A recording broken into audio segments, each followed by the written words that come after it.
Hi, John. Thanks so much for joining me today. Thanks for having me, Vicky.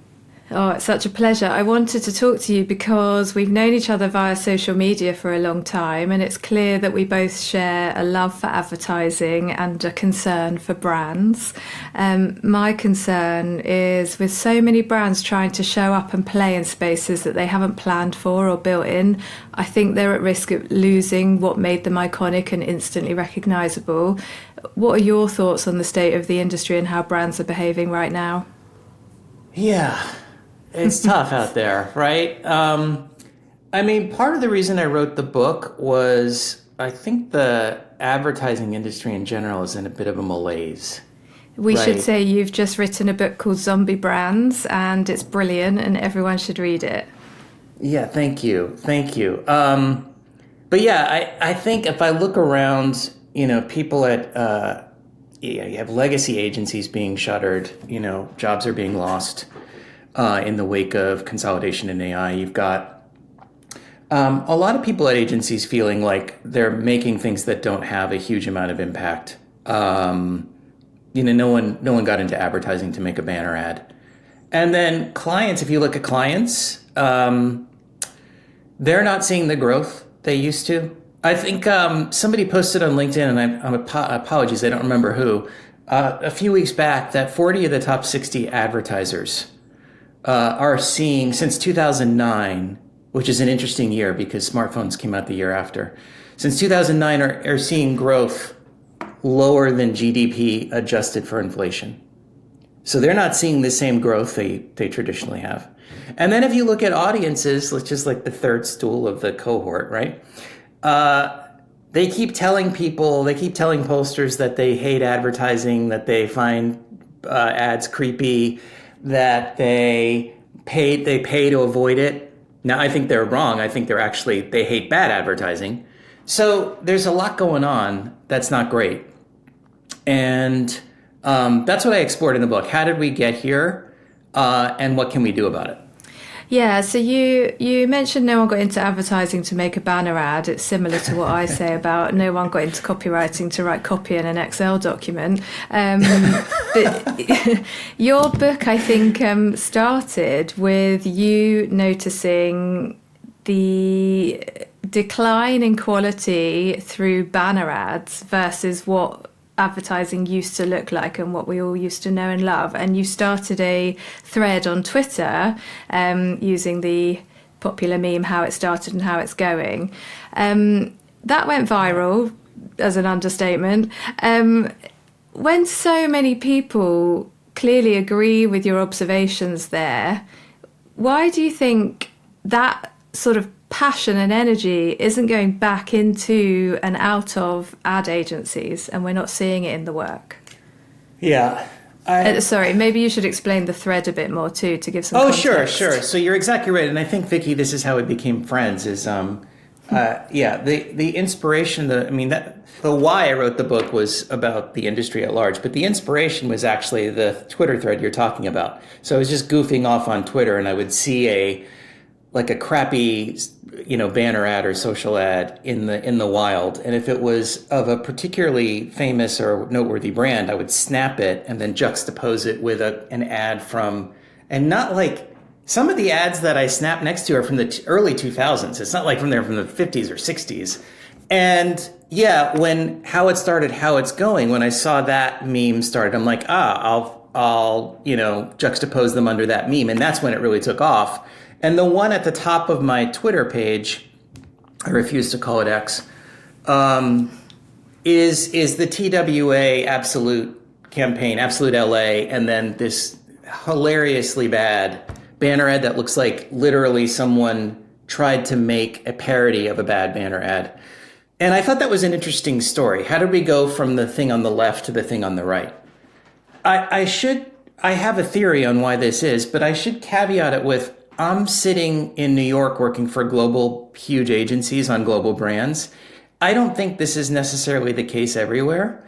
Anytime we start talking about advertising and the state of advertising, it's usually through that view. There's a lot of indies that are doing great work. There's a lot of small shops that are doing great work. But that said, I think that you asked why that seemed to resonate, but the work doesn't change. I think the machine is broken. I think it's a question of the machine being broken. And I think the machine is broken for four reasons. I think there are four things that led to the machine breaking down. One is the internet. The internet basically broke mass culture. It destroyed broadcast media. It destroyed newspapers. It destroyed, the stuff that advertising was built on for a long time. That's how advertising got eyeballs. It also turned mass culture into like a bunch of tiny microcultures. So it's just harder to get attention. The second thing I think is digital media. So once you had the internet pipeline, it became super easy to mass distribute stock photos, stock music. And so that put downward pressure on craft and production budgets and everything, right? Then there's social media. And brands convinced themselves that people wanted to interact with brands the same way they do with their friends, which I think is not true. But it also gave brands an instant access to a mass audience or a sizable audience, right? They could push a button and reach 5 million people. That didn't exist before. And then the last thing are these things. The smartphones supercharged this whole ecosystem. And they're really I call it in the book, to me, the current media ecosystem is a bit like a Jenga puzzle. And the smartphone is the key in the middle. If you pull the smartphone out, I think the whole thing collapses. And I know people will say, oh, you can do this stuff on desktop. It's just not the same thing. People spend 5 hours a day on average on these devices. In 1980, they spent 5 hours a day on broadcast television. So I think for all those reasons, even though there's a desire to do better work and more impactful work, we have this machine that's kind of broken, and the platforms are making it harder to break out of. The thing is, it is possible to make impactful work on those channels and devices, but right. It's like those terms came into our lives and told somebody who briefs us that they're not important. And so the briefs are very different when you're creating an out-of-home or a TV ad versus a banner ad, if we keep using the same example. I think you're onto something. I think a lot of people told themselves, oh, it's just a social post, or it's just a banner ad, or it's just a, which is crazy because everything a brand puts its logo on affects the brand. Absolutely. I don't know anyone who argues with that point. Like, I don't know anyone who says, oh, that's not true. But yet there's all this crap in the world. But again, I would chalk it up not to a lack of will, but to the machine, because the algorithms now make. I just did a podcast last week, and we were talking to some nice folks at LinkedIn, and they were talking about organic. Why isn't there a better organic? And it's because the algorithms bury everything. You could do great organic work, and then no one sees it, right? Mm-hmm. So I think a lot of this stuff is tied into those platform algorithms, and that is a big problem. But you're totally right. There was a dismissive quality to this stuff. Oh, it's just an email. And all of those technologies made it easy to automate, and usually cheap and easy wins, right, Vicky? Yeah, which brings me on to AI sooner than I thought I would bring it up in the conversation. But what's that? I've never heard of it. What? Oh, it's this thing. It's this technology that's supposed to make get rid of all of us and make all our work cheaper, faster, and better. But so with so much available to input into AI and all these possibilities for prompts to create work instead of us doing it, that doesn't work either yet. And you always have to say yet, because anytime I say that something isn't something because of AI, everyone shouts at me, not yet, not yet. But I feel like AI has been around a long time, and in technology years, you'd think it would be further ahead than it is in terms of being able to create a really good ad that we can't, that we're jealous of.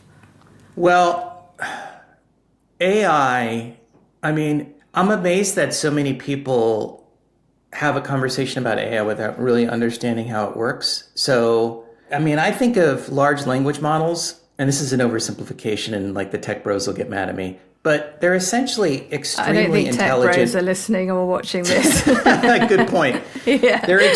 Large language models are extremely intelligent autocorrect. All they're doing is they're assembling language based on probabilities.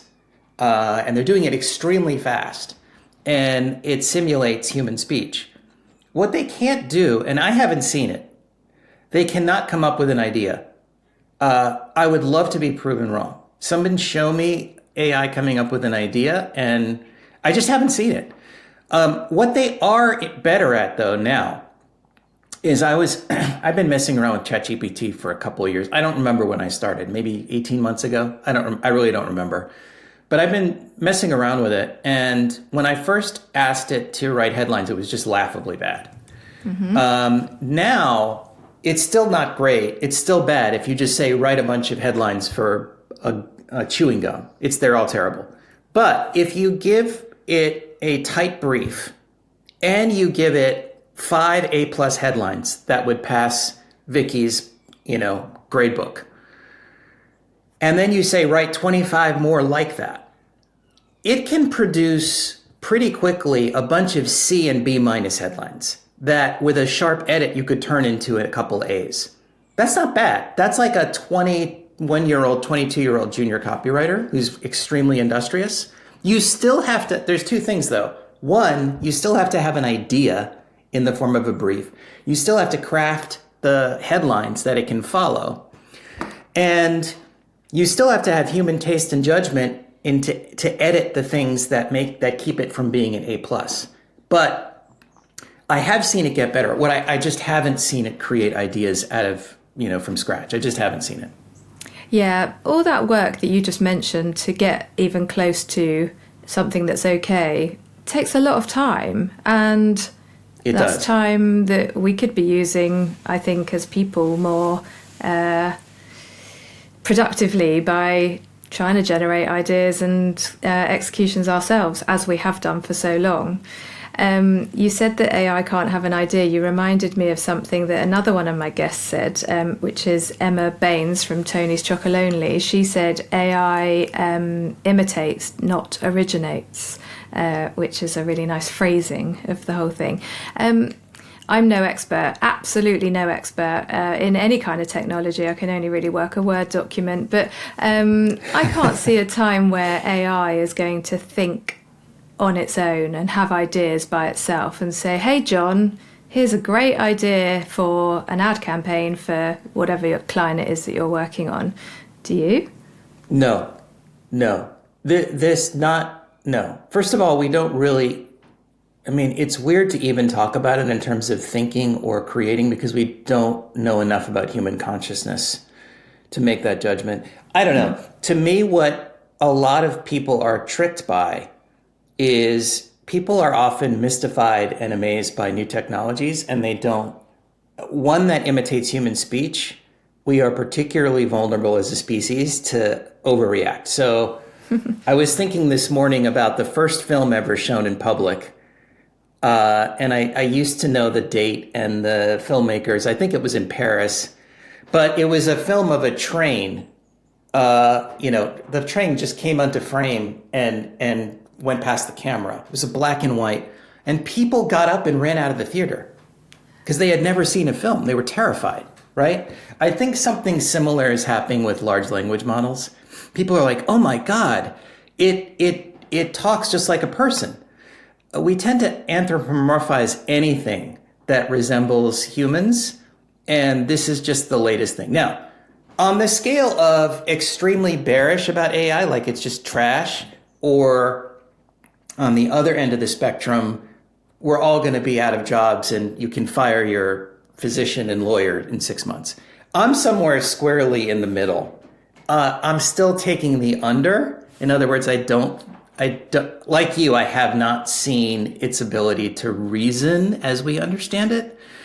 But I have seen some pretty cool utilities for it. And as a copywriter's assistant, it's pretty darn good because it's basically it's made research a lot easier. It's made word finding a lot easier. I don't need my rhyming dictionary and idiom dictionary anymore. It just mashes up all those things together. So I do think it's an amazing tool for production and for making the work. It is not a good tool for coming up with the work, coming up with the idea. Yeah, I agree. What I'd love to see it do well is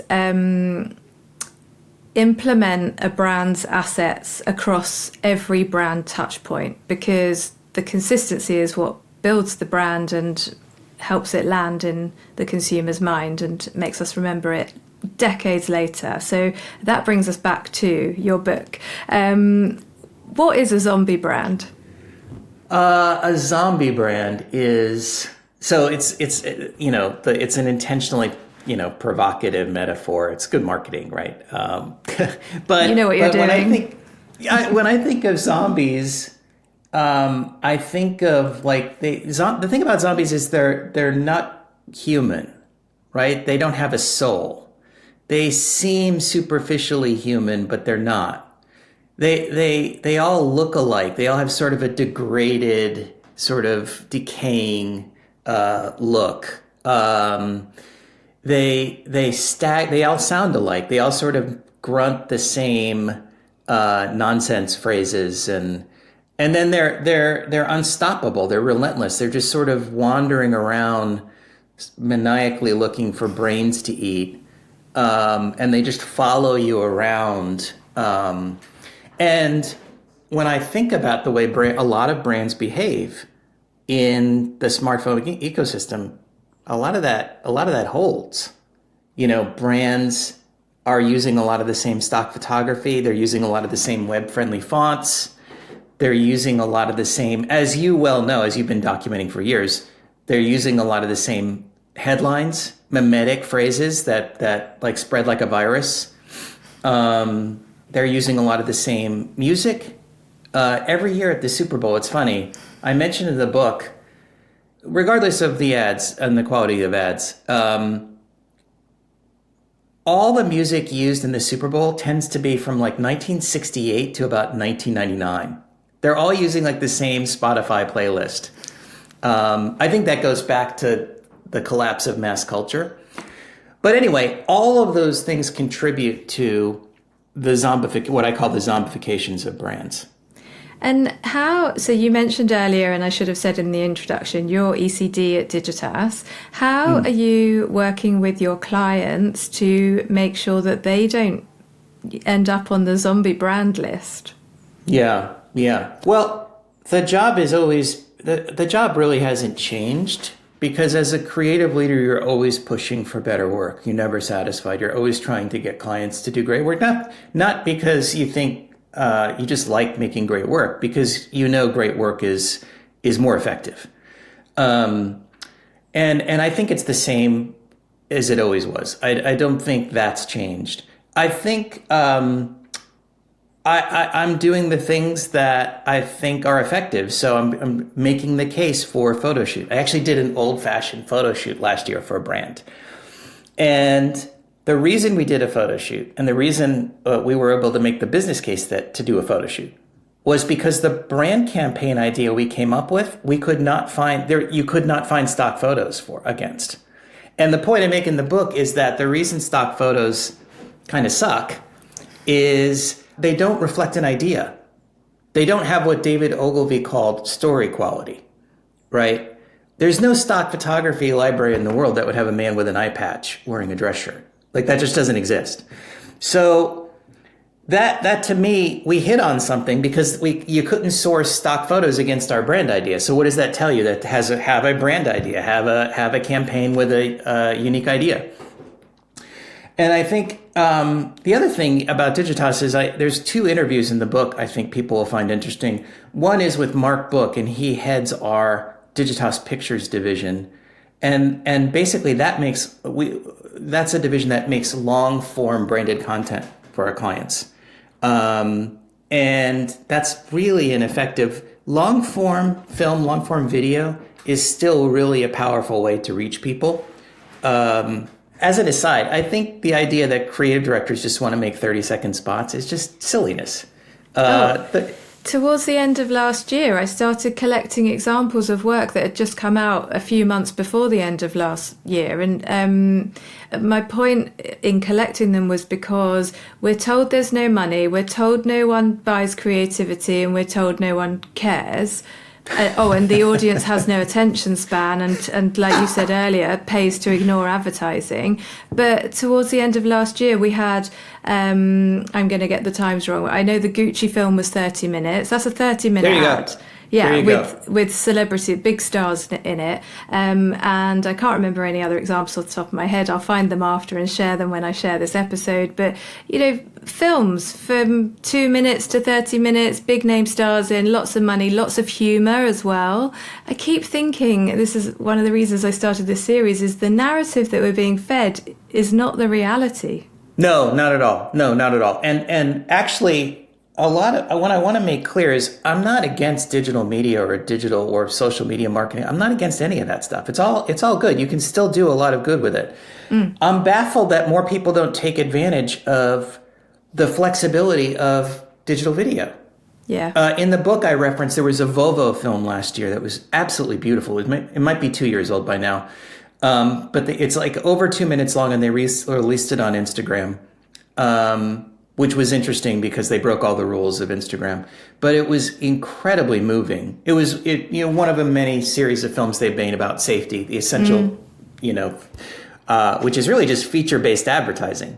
But I agree. Like you make something that stops people, and this whole idea that people don't have attention spans is so ludicrous. I devoted a section of the book to debunk the goldfish myth because I'm just so tired of hearing it. You'd come in on a Monday and someone put a deck up.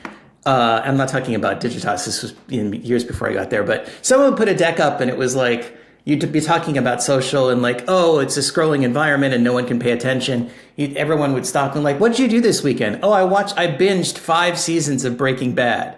Really? You just said you watched like 47 hours of TV and then like 5 minutes ago you said no one has attention spans? It's silliness. Yeah. People pay attention to things that move them. Yeah. Yeah. I always mention the Howard Gossage quote when this conversation comes up. It's people will read for as long as they're interested, and sometimes that's an ad. Right. And it's the same for watching. If it's good, if it's interesting, if it's compelling, people are into it. Just back to your client. Oh, no, sorry. You were saying you wanted to clear up how you feel about digital media. I think we should also clear up that your book is not a contrarian take. That this isn't another angry guy in advertising having a go at what advertising looks like now. It's a critical analysis with some really excellent advice and solutions.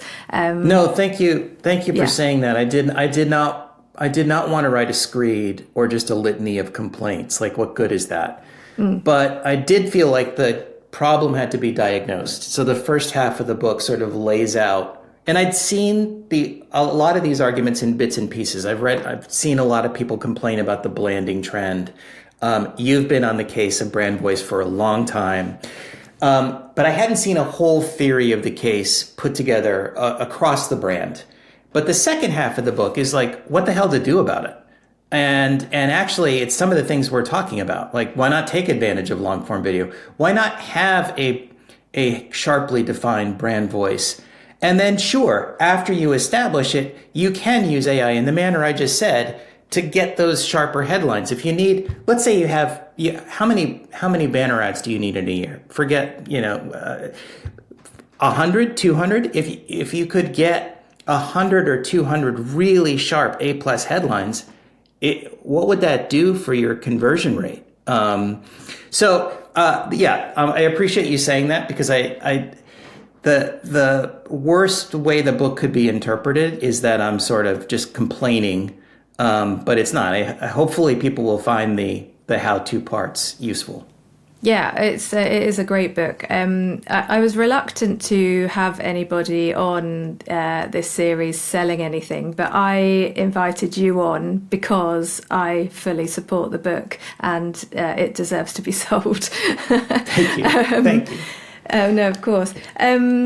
And just you mentioned about the conversion rate if you had 100 good banner ads. There's also a lot of brand building opportunity in 100 good banner ads, because if you make memorable ones with something interesting in them, then people will always notice the brand saying something each time it pops up, even if it is just a banner ad. And it's just really important that every touch point is considered.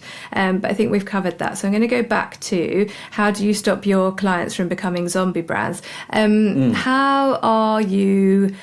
I don't know if you can talk about clients specifically, so don't worry if you can't, but how do you typically, you and your creative team, get on board with a brand? So when I start working with one, I have to say to the client, I need to think like you. I need to know as much information as possible as if I work there. So what's your relationship with your clients like? I think what you just said is hugely important. You have to really pop the hood and get deep into the business and really understand the business. That's the first thing. And there's a lot less time to do that, it seems now. We used to walk the factory floor. I've worked on a few QSR fast food brands. And one of the onboarding for an agency I worked at in Austin is you had to work in the restaurant for a day. You really had to kind of understand the business inside and out. And I think the temptation is things are moving so fast to skip that part, but we try very hard not to do that. We try to do our due diligence and really understand it. And a lot of times you're dealing with complex businesses, especially when you're talking about technology or B2B. You can't just skim along the surface. And then, it comes down to constantly remaining. I mean, clients are, if we be empathetic about it, they're under a great deal of pressure. If you think of a CMO, the average CMO tenure is what, 2.5 years, 3 years? If you're sitting in that seat and you are charged with delivering a certain amount of growth in that time, are you going to do let's look at the incentives. Are you going to commit to a new brand campaign if it's required, which we know after, I think I saw in work, after 3 years is when you start to see the real investment of a brand campaign pay off. They're not instantaneous. It's not instant gratification. Are you going to do that? Or are you going to go for some quick wins in the form of TikTok, in the form of, I think we know the answer, right? So you have to approach this with a little empathy, and you have to speak their language. And I think what agencies can do better is we have to keep making the business case for why better creative matters constantly. And I'm not an MBA. I'm not a quant. I'm not a numbers guy. I have 2 degrees in music, so the last thing on my mind is math. But we have to keep doing that. We have to remind them that there is a big payoff, and that creativity is a force multiplier for media dollars. And the more we can do that, I think the more we'll be successful. I've said it for years. I think the Ad Council should do a campaign for advertising. I don't know why they haven't, but I think it needs it. Yes, similarly, I think AI needs a rebrand so that it's sold into the industry as something that we're excited to adopt, not scared of. Right. Well, yeah, if it was presented to us in a different way, I think there'd be a different narrative going on and people using it with more enthusiasm and better outputs, probably. I agree. I think we do need to be empathetic to our clients. It's very easy to be sulky creatives and for clients to think that we're being creative for creative's sake, but creatives do understand a client's needs and their business objectives.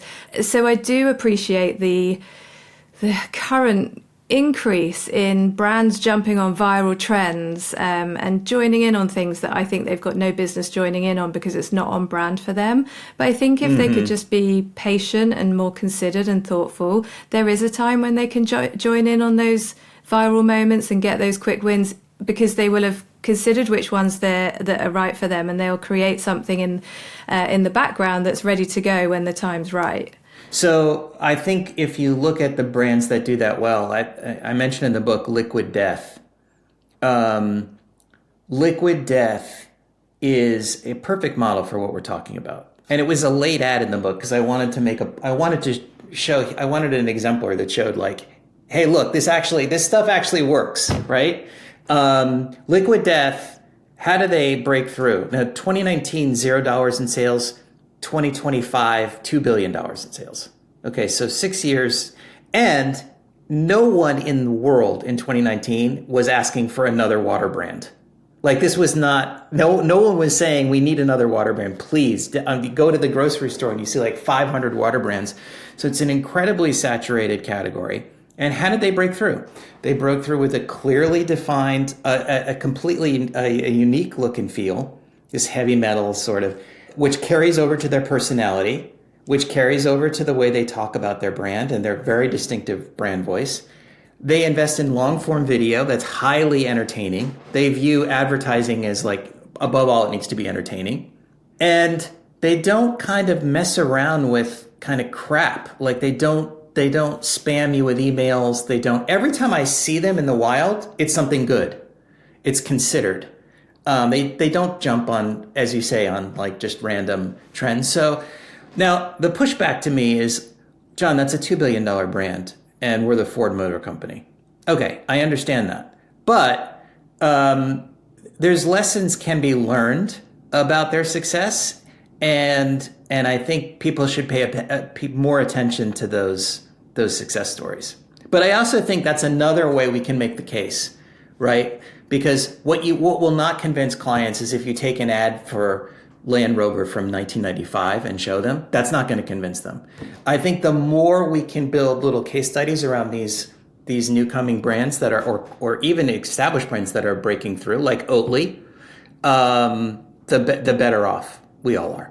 I think you, in certain instances, can take a Land Rover ad from the 90s. So I've been working with Jaguar Land Rover for a couple of years now, and I created a new voice for each of their vehicles. And one of the things we did, almost like a factory visit, was we went back through all of the old ads that, nice. They're just so good. And there was a huge appetite to bring back the personality and the sense of humor, because it didn't get old. It didn't, it's not right for now. So there is definitely a nod back to that sort of sophisticated wit, especially with Range Rover. I love it. And Dos Equis just brought back the most interesting man. Yeah. And it does beg the question, why did these things go away? Well, I think to your point, a new CMO comes in, it's such an old joke, isn't it? But, new CMO, how long will it take for them to change the brand? Because I think they think that's what they're expected to do from day one. Some of them, not all of them. Let's caveat that. I'm glad you mentioned Land Rover classic ads. In my How It Started, How It's Going, there's a great print ad that Land Rover did. It wasn't in the 90s. I think it was like 2004 or 3. The art director and copywriter who saw it reached out to me. I believe it was produced in South Africa, but it's a fellow at a security checkpoint, and his Land Rover is completely covered in dirt and mud, and he's got like long hair and a long beard, and he looks like hell warmed over. And the guard standing at the gate has his passport photo, and he's clean shaven. And it's a brilliant ad. Hard to describe, but just ingenious. It has that sense of humor you're talking about. Yeah, well, as a copywriter, I really, I do buy into, who said it? Is it David Abbott that said sometimes the best copy is no copy? I think if you can communicate in an image, especially when we are now on behalf of brands speaking to a global audience much more than we used to, you don't always have to say something if the image can do a lot of the work. But you do need a copywriter to be able to tell you that. That's right. I'm not trying to get rid of all copywriters. No. So speaking of art directors and copywriters, what does your team look like at Digitas, and how are they responding to the narrative that creativity is dead and AI is going to replace us, and how are you protecting them? Our point of view at Digitas and the management of the agency have positioned AI as a tool to empower creativity. and not to replace them. But, people are people. And so you can't help but, read headlines and you see the job losses especially in the UK. And so it is important to keep, I think, as creative leaders, to keep reminding very publicly the industry as much as we can that these are not idea makers, and that great ideas is what drives the work, not pixels. Pixel pushing does not drive the work. So, but the craft hasn't changed. The desire to do good work hasn't changed. I do think people just feel more under stress because of the way AI is often talked about in the industry. But luckily at Digitas, that hasn't been the case. And I'm grateful to the management. And our CEO just posted the other day that creativity has an outsized impact on business. And I think I'm lucky to be at a company like that. And also Digitas is also a media company. But it's tough out there, and anyone in a senior position has to just keep reminding clients and keep reminding the industry that AI is a tool. We have a tech-obsessed society. Like, don't you think it's weird? I'm just as an aside, but it's very weird that the ad industry has this tech fetish. It wasn't always this way. I mean, it would be sort of like in the 90s, people going on and on and on about the latest lens. Like I can't think of an analogy, but it's weird. It's like a lot of ad companies, a lot of agencies want to be tech companies for some reason. For the money, maybe, right. Or in the case of WPP, and I don't mind talking out of school. I used to work at WPP at Ogilvy. The consolidation, if they're going to collapse, and I don't know if this is true, but Ogilvy and mash up all those agencies into WPP Creative, what that tells me is they don't think their product is creative. They think their product is data and media. Did you go to Cannes last year? No. I did, and I've not been before, but I was really surprised at all of the advertising around the conference space, along the Croisette, on walls outside hotels and restaurants. It was all, maybe apart from one ad for Cadbury's chocolate by VCCP, it was all tech companies advertising efficiencies, data management, AI, tech capabilities. And I thought, if this is a festival for creativity and creatives are here, you've got the wrong audience. But maybe I'm wrong. Maybe that wasn't the audience and they knew exactly who they were talking to. But it was very uninspiring. I could be wrong about this. I'm sort of an optimist in that I think there's going to be a backlash to all this stuff. I think there already is. It's just not very big There yet. already is. Yeah. There already is. I mean, I read somewhere that there's $16 billion of scam ads on Meta. Wow. Which is more than all of the advertising on American newspapers, which is insane. So think about that. And I think the platforms have been very good at, going back to the goldfish myth. They've been very good at sort of selling a lot of things that aren't really true.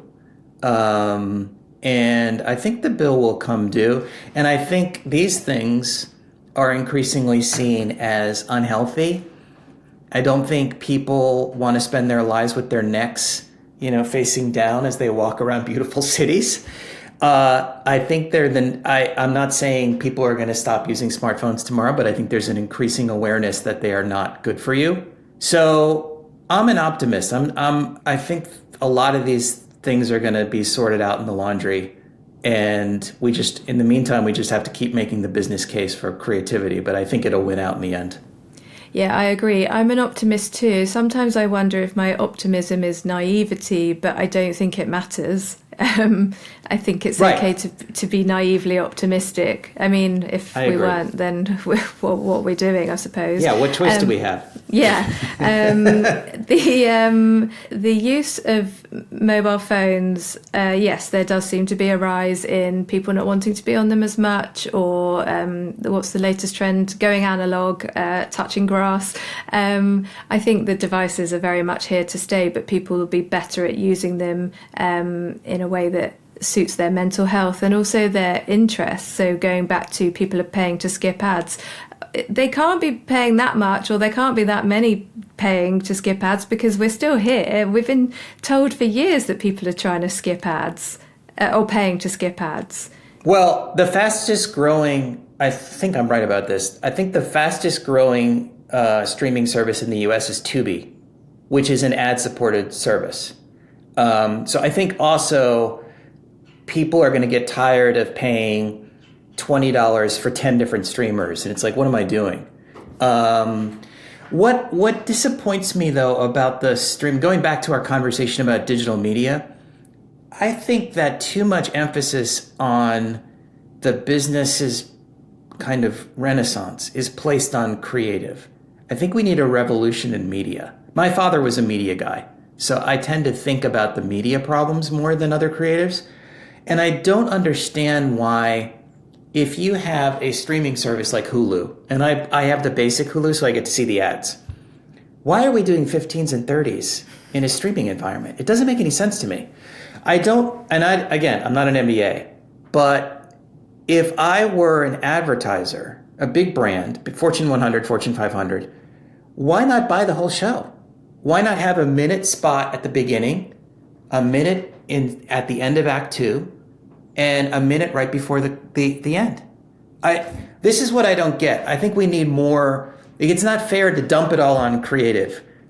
We need more creative thinkers because we're in an attention economy, right? And so we need thinking like that. We need, how do we get, and that was the worst mistake, is taking media and creative and separating them.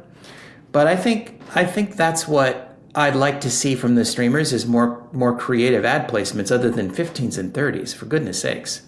Yeah, I think people could be a lot cleverer with how they show up on a streaming platform, so people don't feel like they're being interrupted. It's part of the enjoyment of whatever they're watching. So branded entertainment, or bumpers either side, like you said, or my favourite on linear TV, which I'm sure there's a way to adapt to streaming, is ad break takeovers. I haven't seen one of those for years, and I'm sure it's because people say, well, no one watches the ads, so it's a complete waste of money. But people would watch the ads if they were good. That's right. They absolutely would. Totally agree. Yeah. Well, okay, so we're both feeling optimistic. That's important, and that's a good place to end.